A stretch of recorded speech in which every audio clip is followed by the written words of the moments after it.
ఇప్పటిదాకా ఒక లెక్క, ఇకపై మరో లెక్క. ఆలోచన విధానం రెండూ మారాయి అంటున్నారు మాజీ సీఎం జగన్. వైసీపీ 2.0 వేరే రకంగా ఉందంటూ పదే పదే చెప్తున్నారాయన. ఇందుకీ ఈ 2.0 ఎలా ఉండబోతుంది? జగన్ మాటలకు కార్యకర్తల్లో ఎలాంటి ప్రభావం చూపబోతున్నాయి? లండన్ పర్యటన ముగించుకుని వచ్చిన జగన్ నోట సరికొత్త మాట వినిపిస్తోంది.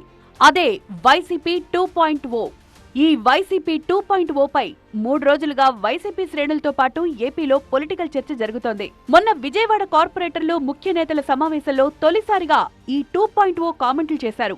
ఈసారి జగన్ 2.0ని చూడబోతున్నారు.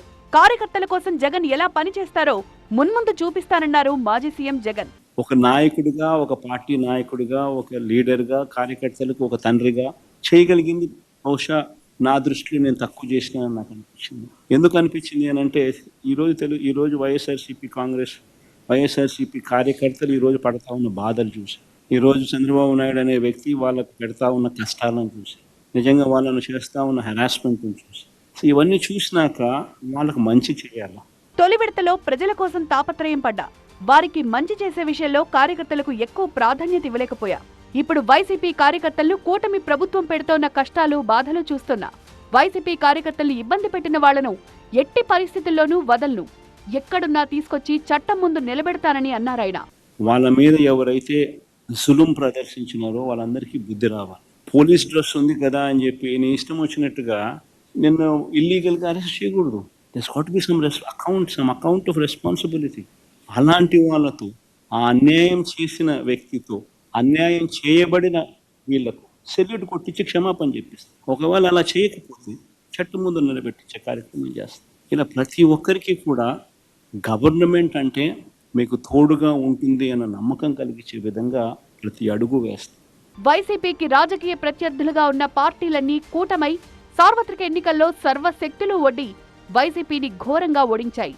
దీంతో ప్రజలకు వైసీపీని దగ్గర చేయాలంటే రాష్ట్ర అభివృద్ధి పథకాల విషయంలో ప్రభుత్వంపై విమర్శలు చేయడం కంటే కార్యకర్తల్లో ధైర్యం, ఉత్సాహాన్ని నింపడం అవసరమని జగన్ గుర్తించారు. చేతులు కాలా కాకులు పట్టుకున్నట్టుగా గతంలో జరిగిన పొరపాట్లు ఇకపై వైసీపీలో పునరావృతం కాకూడదని భావించి కార్యకర్తల కోసం అండగా ఉంటారంటూ ఇప్పటినుంచే హామీలిచ్చేస్తున్నారు. అవసరమైతే కార్యకర్తలతో సమావేశమవుతూ అభిప్రాయాలు తీసుకుంటా, నాయకులు కార్యకర్తల మధ్య గ్యాపులుంటే తానే కీలకంగా ఉంటానంటూ ఇప్పటికే నాయకుల సమావేశంలో జగన్ ప్రకటన చేశారు. ప్రత్యర్థి పార్టీలు కార్యకర్తల కోసం కృషి చేస్తుంటే వైసీపీ హయాంలో మాత్రం కార్యకర్తలను జగన్ పట్టించుకోలేదనే అపవాదును జగన్ మూటగట్టుకున్నారు.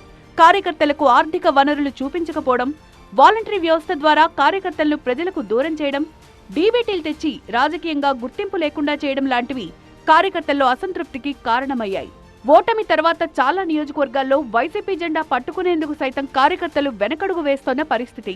దీంతో లోపం ఎక్కడుందో తెలుసుకున్న జగన్ ఇకపై కార్యకర్తల కోసం ఎందాకైనా వస్తానంటూ, ఏమైనా చేస్తానంటూ, తానేంటో చూపిస్తానంటూ భరోసా కల్పించే ప్రయత్నం చేస్తున్నారు. మళ్లీ అధికారంలోకి వస్తాం, 30 ఏళ్లు రాష్ట్రాన్ని వైసీపీ పాలిస్తుందంటూ ధీమా వ్యక్తం చేస్తున్నారు. తాను కింద పడి లేచిన తీరుగానే మళ్లీ వైసీపీ గెలుస్తుందంటూ ఉదహరిస్తున్నారు. వైసీపీ ప్రయాణంలో ఎంతో మంది నాయకులు వస్తున్నారు, వెళ్తున్నారు. కానీ కార్యకర్తలు స్థిరంగా నిలబడ్డారు. అలాంటి కార్యకర్తల కోసమే ఇకపై వైసీపీ పనిచేస్తుంది అన్నారు జగన్. మరి అధినేతలో వచ్చిన ఈ అనూహ్య మార్పు వైసీపీ కేడర్లో జోష్ తీసుకొస్తుందా? మళ్లీ పార్టీకి పూర్వ వైభవం సాధ్యమవుతుందా? అది వైసీపీ 2.0 దిశగా తీసుకువెళ్తుందా అన్నదే ఇప్పుడు ఆసక్తి రేపుతోంది.